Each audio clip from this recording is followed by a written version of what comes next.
কৃষ্ণ কৃষ্ণ শুধুই শ্রীকৃষ্ণ, কৃষ্ণ নামই সার।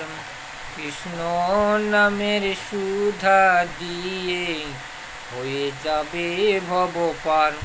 ও মানুষ হবে ভব সিন্ধু পার। আমরা আমাদের মৃত্যুর পরে আমাদের যমদূত আত্মারূপী প্রাণটাকে যখন ধরে নিয়ে যায়, যমদূতরা শাসনে কষ্ট যন্ত্রণা দিয়ে আমাদের পাপ যে সঞ্চয় হয়ে থাকে আগে থেকে, সে পাপ ক্ষয় করে হয়। যমদূতের শাসন কষ্ট আমাদের ওখানে গিয়ে পেতে হয়। তাই কৃষ্ণ আগে থেকে যদি কৃষ্ণ নামের করি সঞ্চয় করে রাখা যায়, তাহলে আর ওখানে যমলোকে গিয়েও সামনের শাসন পেতে হয় না, কষ্ট যন্ত্রণা পেতে হয় না। তাই মানুষ সবাইকে বলি, আগে মানুষ ভগবানের ভক্ত হন, কৃষ্ণ নাম করুন, হরির নাম করুন।